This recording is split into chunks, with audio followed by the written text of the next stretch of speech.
Okay, it's 4 o'clock. We'll get going. Welcome to Design at Large. I'm Jim Holland. Haijun Shi and I are coordinating this quarter's Design at Large on AI and the new information age. And where's Brian? There's Brian. If you're taking this class for credit, you need to fill out the form on bit.ly, bit.ly/design at large. And if you have any problems about anything in your life, come to Brian for help. So it's I'm just really delighted to introduce our speaker, Gloria Mark. Until recently, I knew that Gloria got her master's degree in statistics and a PhD in psychology. I only recently learned that she got her undergraduate degree in art at the Cleveland Institute of Art. And I also learned that she recently gave one of the commencement speeches at graduation for that. Gloria spoke at Design at Large 7 years ago. And we rarely invite people back, not because they don't give good talks, but there's just a lot of people that we'd like for you to hear from. But Gloria has a new book on attention span. And it's so relevant to our topic this time that I thought it was really good to have her back. Another reason to invite Gloria is I just super admire her work. We don't know enough about what people really do. We don't even know very much about what we do. There are too few researchers who are looking at what people really do. And fortunately, Gloria is one of those. And she's, she really, I don't know if I had to characterize it, I think what she looks at is people interacting with technology, not so much bringing them into the laboratory, but going where they live, out in the complex real world, and studying what they do. Today she's going to summarize, I think, some of those findings and tell us about gaining agency with our attention in the digital age. So. Thank you. Thank you. Thank you, Jim. That was very nice. It's always a pleasure to come to UCSD. And I had a great time when I came 7 years ago. I'm having a great time now. So yeah, I'm going to talk about our attention in the digital age. So one of the things that I'm really concerned about, one of the things that I've been finding as a very robust result as I'm studying attention is that people are under a lot of stress. And it's not just from using our devices, there's stress from so many different sources, but certainly using our devices is one contributing factor. And the World Health Organization, in fact, identified stress as an epidemic of the 21st century. This was actually before COVID. So why do I care about attention? I've been studying attention. And I'd like to go back to William James. He's considered the father of psychology. And he wrote a very incredible book, 1890, called Principles of Psychology. And according to William James, what we give our attention to helps shape our experiences, right? Who we are is comprised of our experiences. So if I interact with someone and I give my attention to that person, that helps shape my experience. If I go outside in nature, that helps shape my experience. If I go on TikTok, if I look at YouTube videos, that also shapes my experience. So where we pay attention is really crucial. So what do I mean by attention? So William James says, everyone knows what attention is. It's the taking possession of the mind. Of course, we all know what attention is. Focalization, concentration of consciousness are of its essence. But, William James only got it partially right. We have to give him credit. He did this at the end of the 19th century. And I'm going to talk about other ways that we can think about attention. But here's the paradox that we're living in, right? We've designed all these wonderful tools that can help us produce more and consume more information. Technology was designed to extend human capabilities, right? But the paradox is that the human mind is still a bottleneck. So our ability to process that information, right, is limited. So why is that the case? It's because our minds have a limited pool of cognitive resources. This is a very long-standing theory in psychology, and I like to use the metaphor of a tank, right? If you get a good night's sleep, you wake up with a full tank of cognitive resources. Have a lot of energy to devote to things. And then throughout the day, we do things that drain these resources. There is actually neuroscience evidence behind this idea of a limited pool of resources. And it has to do with blood flow in the brain that serves as a metabolic index of how the cognitive resources are being used. So the more that people focus, the more we see blood flow changing. So attention is affected by tech use. A lot of different things we do with technology. It affects our emotions. For example, when we multitask, and I'll talk about that shortly. If you're familiar with Daniel Kahneman's book, Thinking Fast, Thinking Slow, he talks about system 1 and system 2. System 1 is unconscious actions. I'll say a little bit more about that shortly. Algorithms, of course, everything we do online is collected and models are created about us, and that's used to attract our attention. And I'll talk about how we have so many social systems online. Email is a social system, Slack, social media, and we are social creatures, and we seek social rewards. And I'll talk about how that affects our attention. There are personality differences. There are some people who have really strong self-regulation, and they say they have no problem paying attention when they're online. Other people, like myself, do have challenges. The design of the internet itself, I'll talk about how that affects our attention and also our broader media environment. And then I'm also going to talk about how AI is affecting our attention. So let me say a little bit more about unconscious actions, what Daniel Kahneman referred to. So William James, when he said, focalization, concentration, he was talking about controlled processing. This is when we're focused on something and it involves some mental effort. But there's so many things we do with our devices that involve automatic processing. So imagine you see your phone, you pick up your phone, you swipe it open without thinking. Or you get a notification, you click on that notification without thinking. And I'm going to talk about how so many of our actions stem from within us. And these are unconscious actions. You have an urge to look up something and you jump at it and do it. So as Jim mentioned, I study people not in traditional psychology laboratories. I'm trained as a psychologist. I was trained to bring people into a laboratory.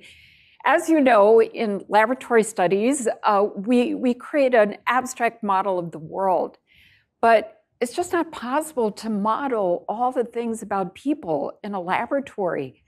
Things like how stressed people are, or the conflict that you might have had with your colleague, or your career trajectory, or the things that make us laugh. All of those things just can't be modeled in a laboratory. And so to study people, I need to go where people are and to understand how they're using their devices in their real world environments. And to do that, I create what I call living laboratories, where I've used just a variety of different kinds of sensors. We've used heart rate monitors to detect stress through what's called heart rate variability. We've had people wear small cameras, they're called sense cams. They take continual photos. Then you can apply software for facial recognition to determine if a person is having a face-to-face conversation or not. We have used wrist wearables. We log people's computer activity, and then we've done experience sampling. And then we give people a battery of different kinds of tests, like personality tests. The idea is that at any point in time, you can sync together all this data in time, and you can get a fairly comprehensive picture of what people are experiencing when they're using their devices. So I'm going to go right to the punchline, and I'm going to tell you what we've found over the years. So first, let me say that the average attention duration on a computer or phone screen has declined over the last 20 years. Back in 2004, my student Victor Gonzalez and I used to follow people around with stopwatches. And we would shadow them, and we would, note down how long they were spending doing various kinds of activities, how long their attention was on a screen. And at that time, we found the average to be about 2.5 minutes before they switched, I should say windows, right, before they switched windows to do something else. In 2012, with Steve Voida, we found the average attention on a window to be about 75 seconds. And then from the years roughly 2014 through 2021, we found it to average about 47 seconds on a screen. This is logging people, knowledge workers, people in a workplace, also college students throughout the day. My student Fatima Akbar in 2021 had tracked 50 information workers over a 30-day period, and she found the average to be 44 seconds. Andres Meyer from ETH in Switzerland found about 50 seconds. So roughly, it averages about 47 seconds. And if you want to look at the data slightly differently, we can look at it in terms of people changing their screens about 566 times a day and checking email about 77 times a day. Now, the year prior, we found that people in the workplace checked email on average 74 times a day, so it's roughly consistent. Now, we tend to think of interruptions coming from some external stimulus, a notification, a phone call, but it turns out that about half of interruptions really come from ourselves, right? It's a memory of that email you forgot to respond to, or you have this urge to look something up on the internet. So it comes from within us. And in fact, we've looked at the data, we've looked at external interruptions and internal interruptions, and we actually find that they're related. And we looked at the data on an hourly basis, and we find that when external interruptions go down in 1 hour, in the subsequent hour, the amount of internal or self-interruptions go up.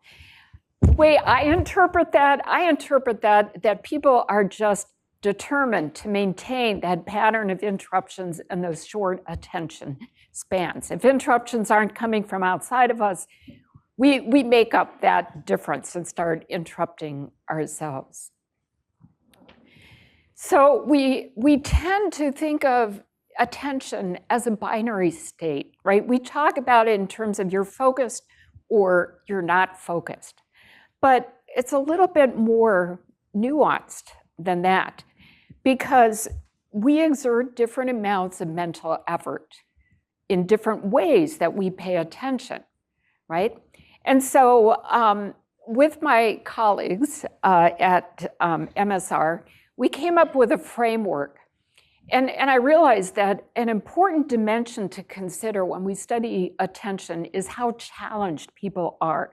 How much mental effort are people investing in something? Because if I'm struggling to read an article, compare that with watching a YouTube video, right? It's a very different kind of attention.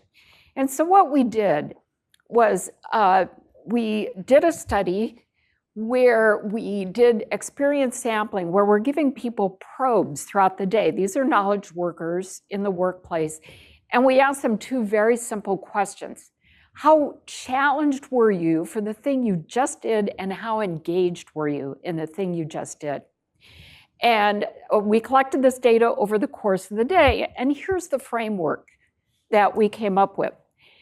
If a person is highly engaged and highly challenged, we label that focus, because focus requires some amount of mental effort. If a person is highly engaged and not at all challenged, we give that a label that we call rote attention. Imagine playing solitaire, right? You might be engaged in playing solitaire, but it doesn't involve much mental effort. If you're not challenged and not engaged, we call that being bored, right? Makes sense. And if you're not engaged, but you're really challenged, we label that frustrated. An example is when I have a tech problem. And in fact, driving here, I had a tech problem because I couldn't get my GPS to be on speaker. But when I have a tech problem, I'm not so much engaged in it, but I'm mandated to fix it because I need to use my computer or phone. So we call high challenge and low engagement frustration. And this is what a map of people's reports over the day looks like on average. We see that people don't have a uniform level of focus throughout the day, but we actually see two peaks, right? We see a peak around mid-morning, and then we see another peak mid-afternoon. So, it's not like people come to work, they're jump in, focus throughout the day, but the type of attention varies throughout the day. So let me talk a little bit more about the idea of focused attention and rote attention by referring to Maya Angelou, the great writer and poet. And she talked about her big mind and her little mind. And she says, big mind was what she did to do her creative work, to do her writing. She said, big mind would allow you to consider deep thoughts, but the little mind would occupy you so you couldn't be distracted. So her little mind was what she did to pull away from using her big mind. She would do crossword puzzles or simple games. She would use rote attention. So she varied between her big mind and her little mind. And in fact, she would rent a hotel room, and she would bring a bottle of sherry and a yellow notepad and a deck of cards, and she removed all the paintings from the walls so she wouldn't be distracted. So that's how she wrote. We found by asking people, this was again through experience sampling, that people are actually happiest doing rote activity. If you're familiar with Russell's circumplex model of mood, that's the scale that we used. People are happiest when they do this kind of simple, engaging activity. And it's no wonder, because when they're focused, they're experiencing more stress, right? There's more mental effort. So of course, people like doing what's easy. So I want to very quickly talk about a study that we did of technology and attention in the classroom, because I know many of you are students, and this might relate to you. So this was a study that was done with Wei-Shin Lee, who is at KAIST in South Korea. This was a study to try to understand the effect that smartphones have on students' grades. And so this was a 14-week study with 84 college freshmen. So there were sensors put on their phones so we could log the phone activity, and there was also location sensors so we could tell when students were in class or not in class.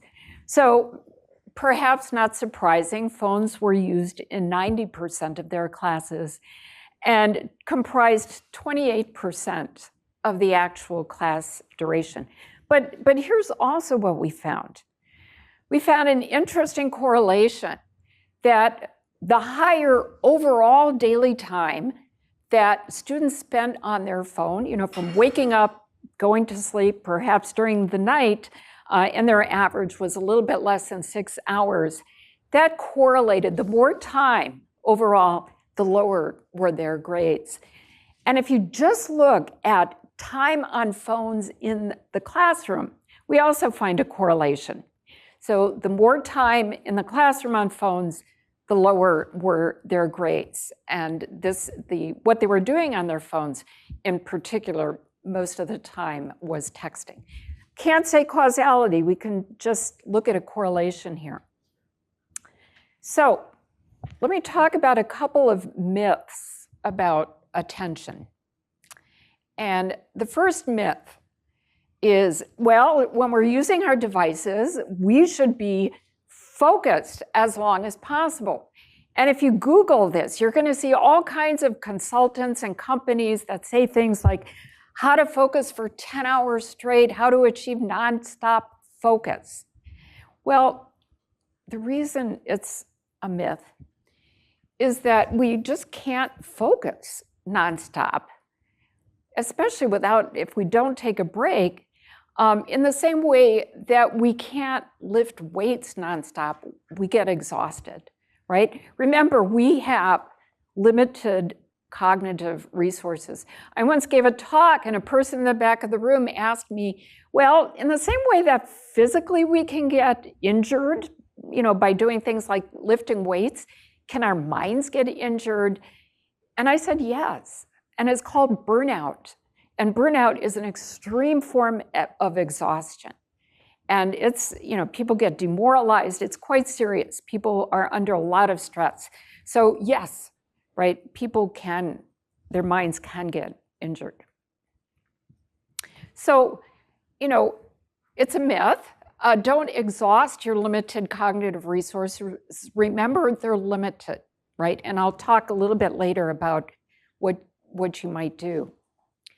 The second myth is related to this idea that, in our current age, people think it's a badge of honor to be able to multitask. So first of all, the idea of multitasking, people cannot do two things in parallel if they both involve some kind of effort, right? Humans aren't wired that way. We can do two things at the same time if one of those things is automatic.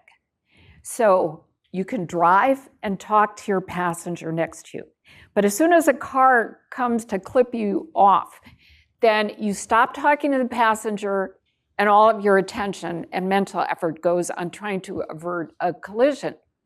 I can walk and text at the same time, probably not a good idea, but walking is automatic, right? But then as soon as a bicyclist comes by, I have to stop texting, right, and pay attention to what's in front of me. So multitasking is not really doing two effortful things at the same time, but what it's doing is shifting your attention.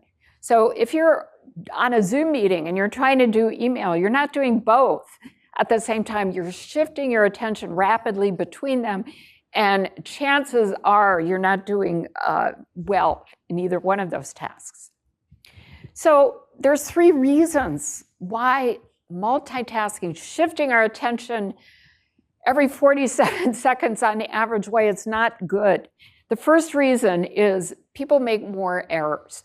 And there have been decades of laboratory research studies in psychology that shows that when people are multitasking, They make more errors. There was a study not too long ago that was done of physicians. And physicians are interrupted and they multitask and shift their attention all the time between other clinicians and patients and EHRs and devices. And this was an ethnographic study, and they found that when physicians were multitasking, shifting attention, they made errors in 208 out of 239 prescriptions that were written. And when they had poor sleep, it just compounded those errors.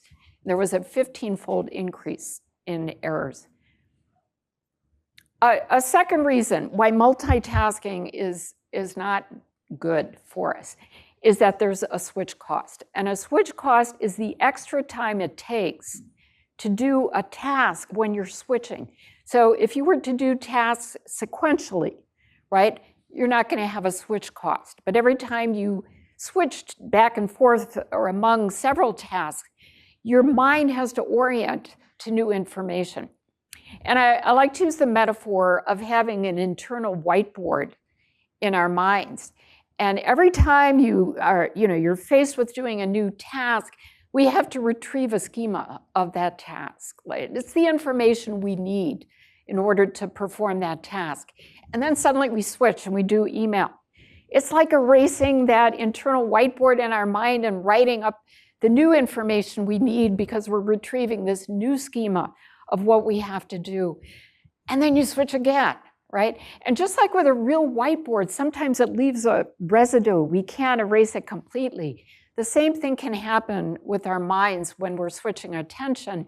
You read some horrific news item, and then you switch to do something else, and that news item stays with you and creates interference in your current task at hand. So switch cost. And the nail in the coffin is that multitasking causes stress.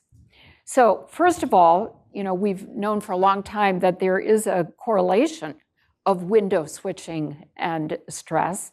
Laboratories have shown that when people multitask, their blood pressure rises, right? Both the systolic and diastolic blood pressure rises. And also a physiological marker shows that people are stressed. We did a study, this was with Steve Voida, where we cut off email in an organization for a work week. And we found that without email, right, not only was there less multitasking, but stress actually went down. And of course, if we ask people in our studies in the workplace, people report higher perceived subjective stress at those times when we can detect that they're switching their attention fast on their computers. And also, multitasking puts people in a bad mood.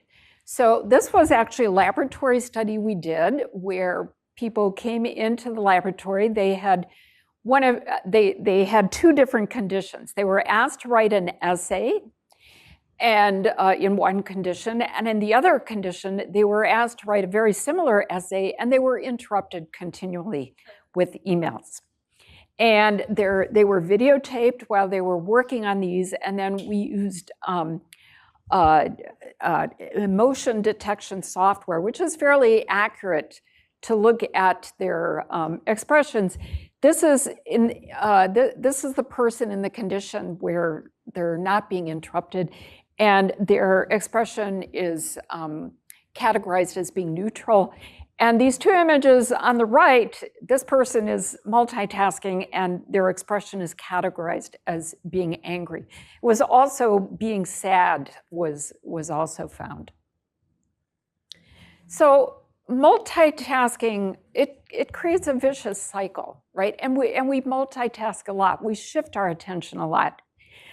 First of all, we're interrupted either by something external or something within ourselves.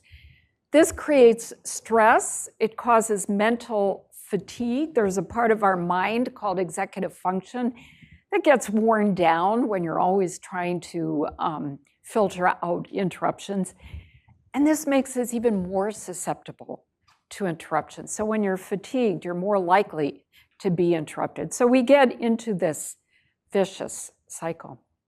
So now I want to switch gears for a little bit, and I want to talk about how did we get here, right? How did we come to such a place with all this switching?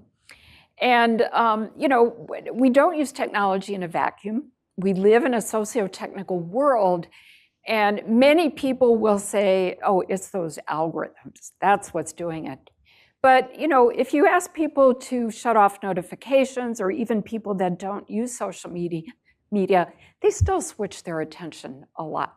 Algorithms is certainly a contributing factor, but there's a lot of other social and technical forces in our environment that affect our attention in this digital age. So let's start with algorithms. Absolutely, they affect our attention. You know already that when you go online, you leave digital traces of your behavior. That information is collected by tech companies, by ad remarketing companies, and it's used to create profiles about you and to use it to direct attention that you're more likely, to direct information to you that you're more likely to respond to. So if you're an extrovert and there's an ad for a soft drink, right? You might be shown a picture of a party. People are partying and they're holding these cans of soda.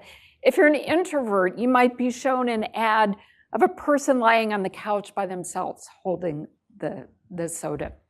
So, and recommender engines are very sophisticated and very powerful.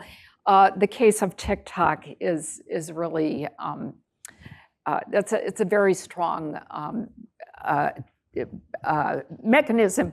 It's agile and it can adjust really fast. So if you suddenly start switching to watching other TikTok videos, the engine learns what it is that you like. So I mentioned earlier that we are social creatures.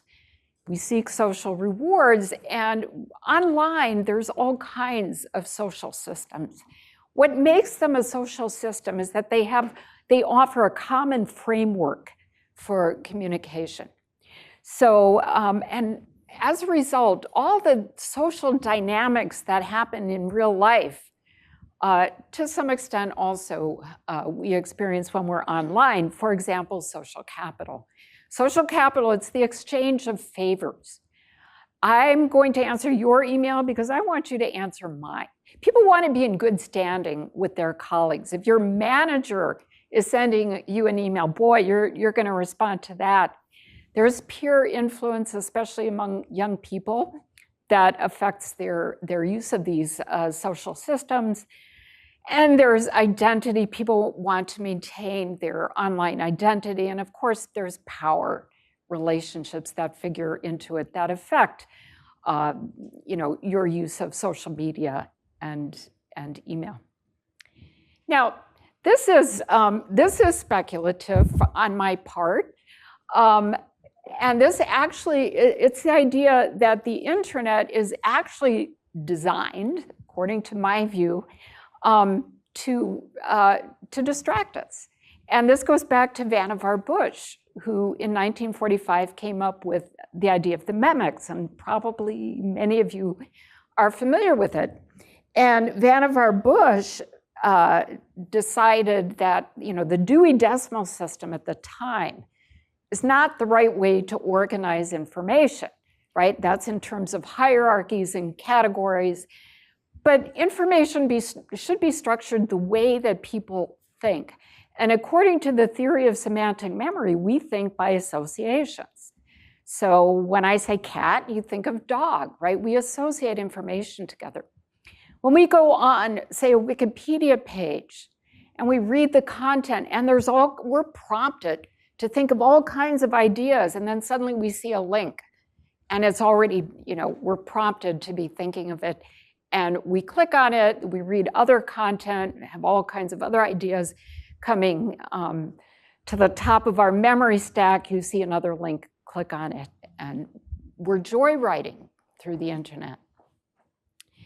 Another trend that I found is that shot lengths of film and TV, movies and TV, have shortened over the years. So when film and TV first started out, shot lengths were much longer, right? TV used to have long single shots. Now they average about 4 seconds. And if you turn on the TV, turn down the audio, you're gonna see lots of fast screen changes. YouTube has an aesthetic where it cuts out filler words.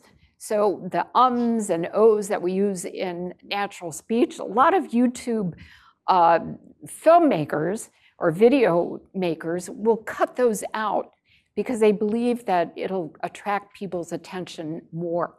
Music videos change about every 2 seconds. Blockbuster films like Michael Bay's The Transformer changes shots every 2 seconds, and if you watch it, it can drive you crazy. But it's and in fact you can go away from the film, check your smartphone, and come right back, and you haven't missed anything.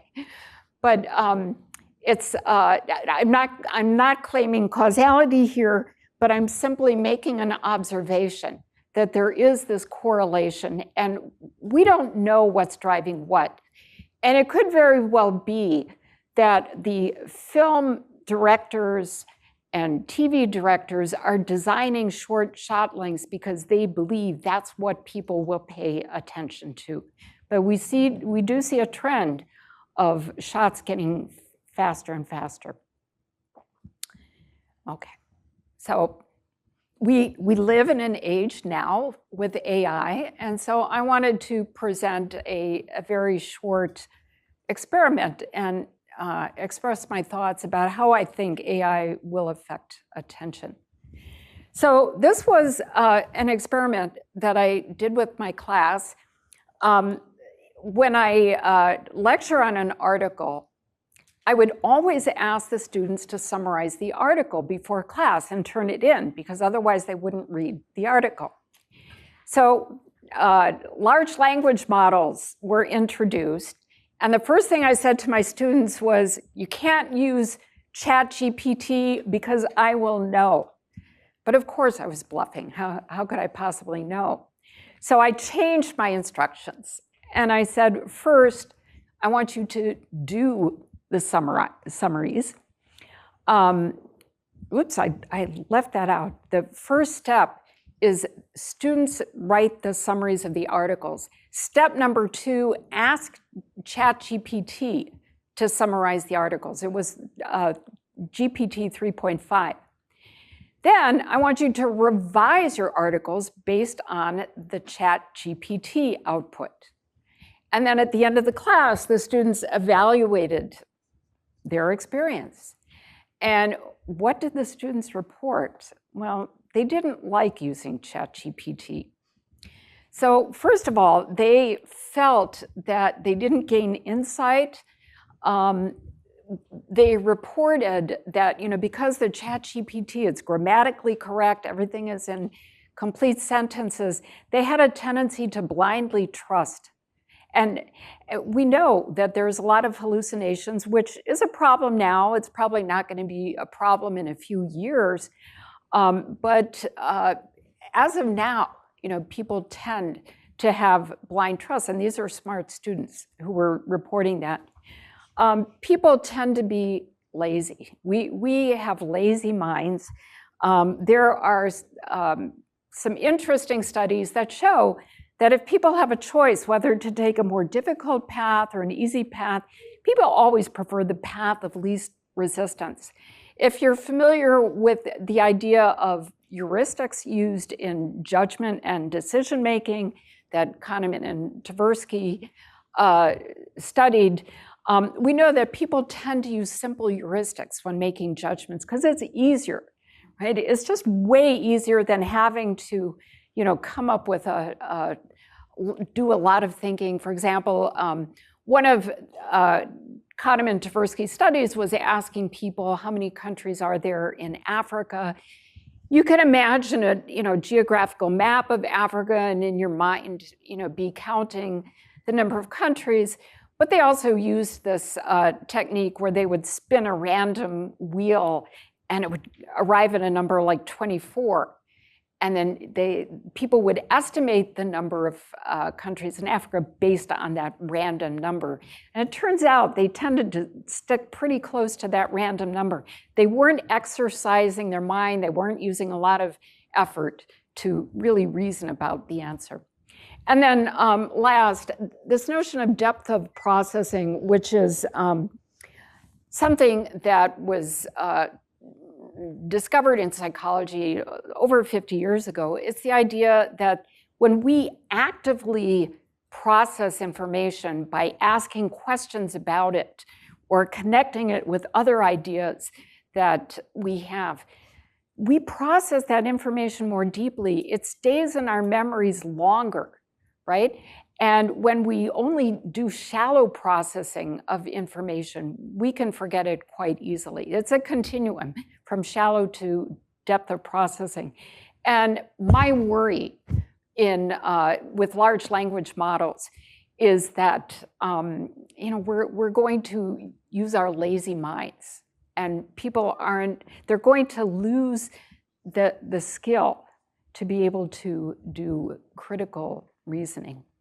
And for this, I want to bring up the words of Hannah Arendt, who said, people need to think more than just minimally, which is our natural tendency, right? Our slothful, lazy minds.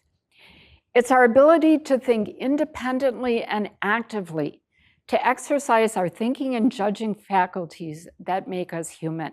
So that's my worry of losing our humanness, our ability to do critical reasoning. All right, so let me close now with talking about how we might regain control of attention in the digital world. So the first thing I want to mention is that attention is goal-directed. We pay attention according to what our goals are. If your goal is that you want to write a paper, you're going to pay attention to that material that helps you write that paper. If your goal is you want to have a good time, you might go to social media.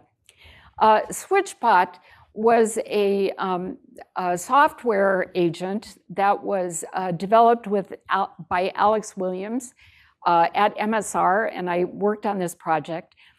And we identified two kinds of goals that people have. We tend to think only of task goals, but there's also emotional goals.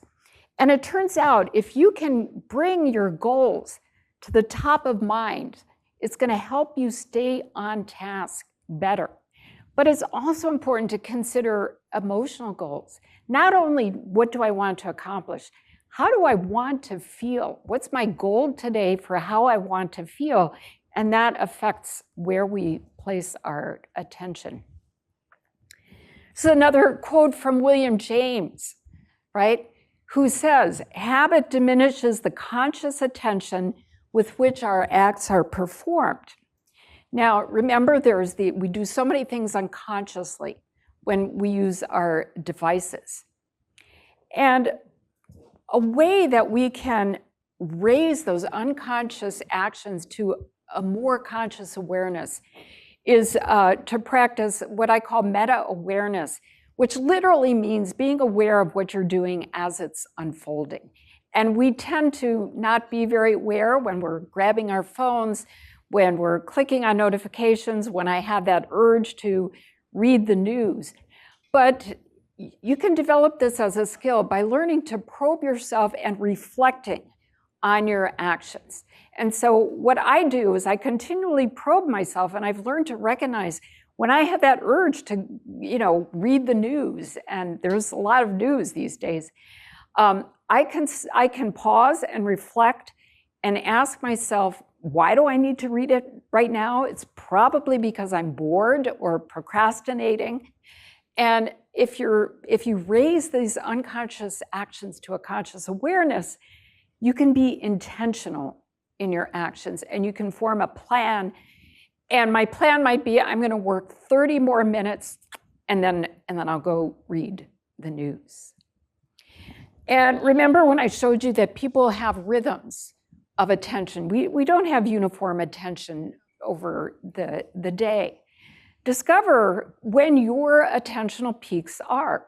And I did this as an exercise with my students, and they kept diaries, and they programmed random prompts, and then they would enter in how challenged and engaged they were, and discovered their own rhythms. So instead of just a to-do list, oh my gosh, these are all the things I have to do today.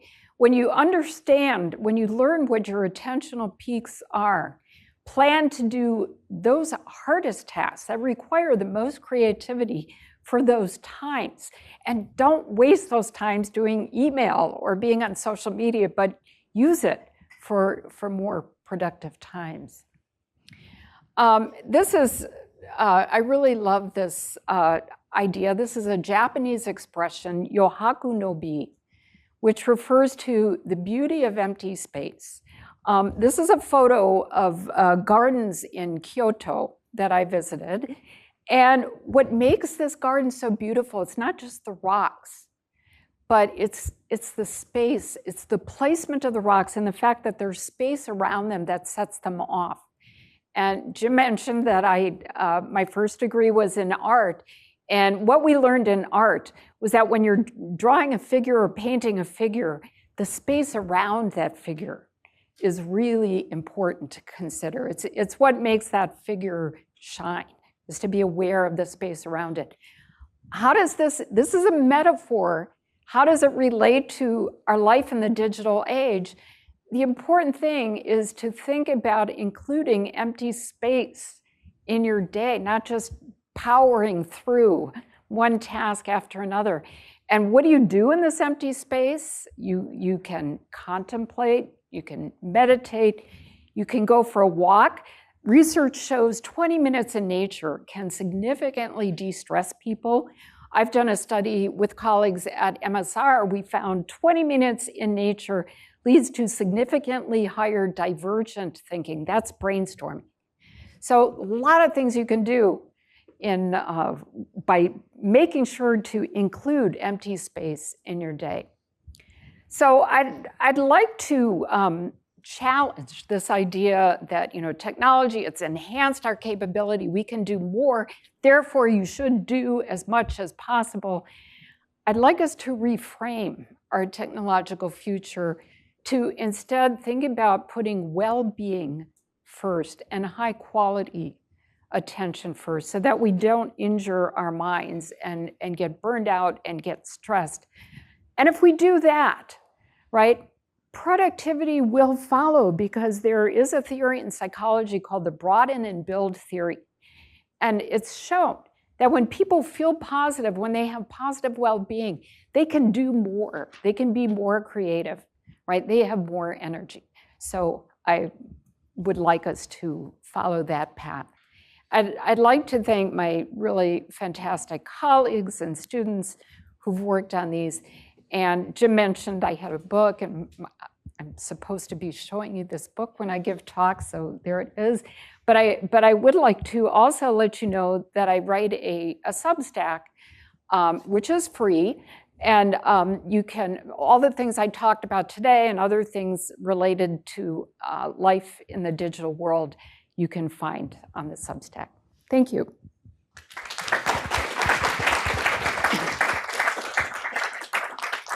So I think we have some time for questions. So you say that empty space can help people have attention, right? And you were mentioning how if we incorporate empty space in our day, it can help us pay attention. And you also mentioned the empty space physically in parks.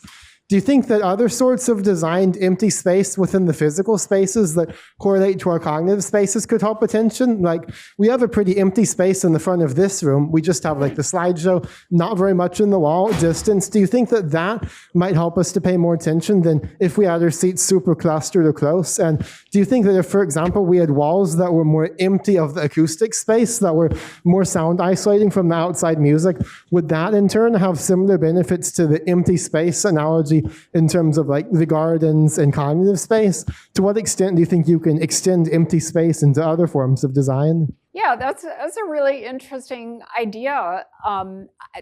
I don't know. I think it's definitely worth testing. It's, you think about our urban environments are so cluttered, right? And, think about urban environments where there might be empty spaces for people to go and relax. I mean, the idea of empty space is to help us build back those cognitive resources that are depleted. So I think that's a really interesting idea. It can be tested. Yeah. Okay, so you mentioned about that we should be trying to find out when are our attention peaks throughout the day. Well, what judges the attention peaks? Our sleeping schedule?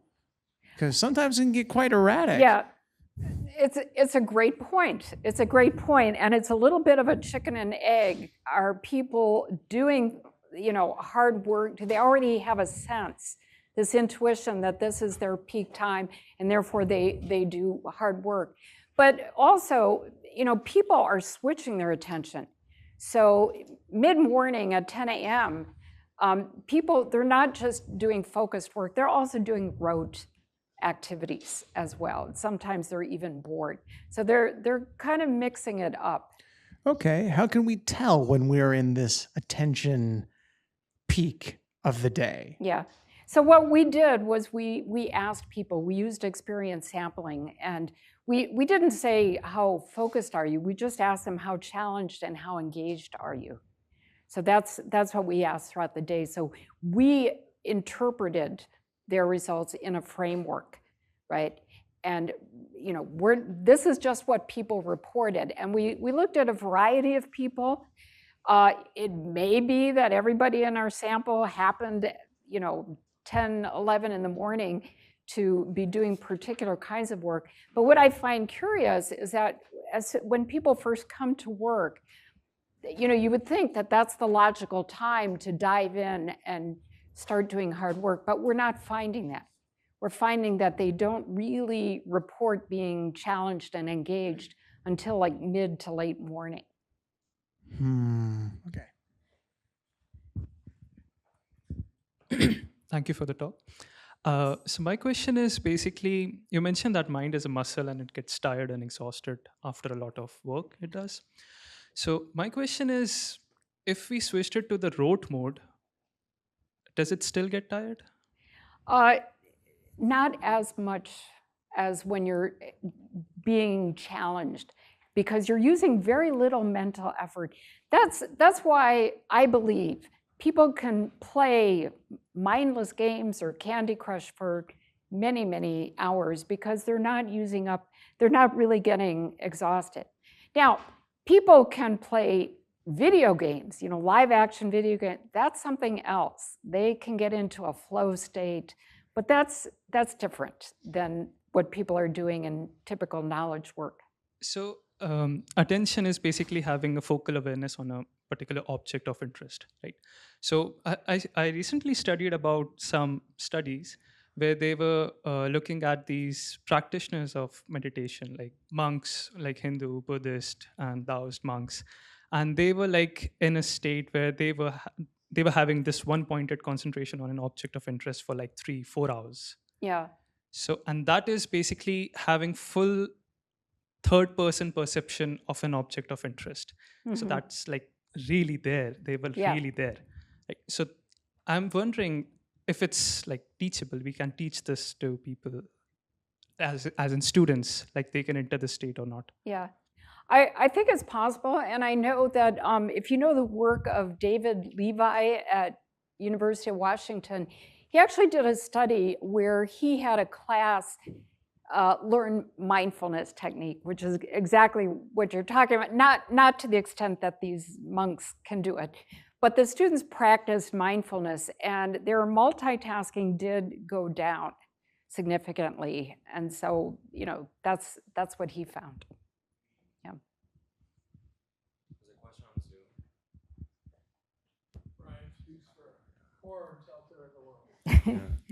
What are the best ways to measure attention on the phone in real-world environments? Ooh, yeah. So, you know, we've experimented with and tried various techniques. We've tried eye tracking. You know, you would think ideally that eye tracking might be good and it might work. The problem, you know, eye tracking in a computer is a lot easier because you have, you know, this device that you just put on your computer. With the phone, I believe there is some app that, and I don't recall what it is, that might possibly work to track attention. But you know, eye tracking is going to just show where your eyes are at a particular point on the screen. So I think that you would have to use a combination. You'd have to log their activity. That's what we've done.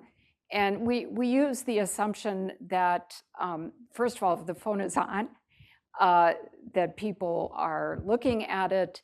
So you know, it's a proxy for attention because, you know, the screens go off when people aren't looking at it. So it's not perfect, but it's a pretty good proxy.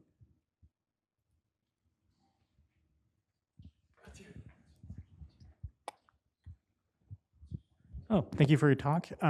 So you mentioned briefly in passing that flow states kind of falls into different, is a little bit different. Could you expand on that? Is it just like, is it not just like high tension or, you know?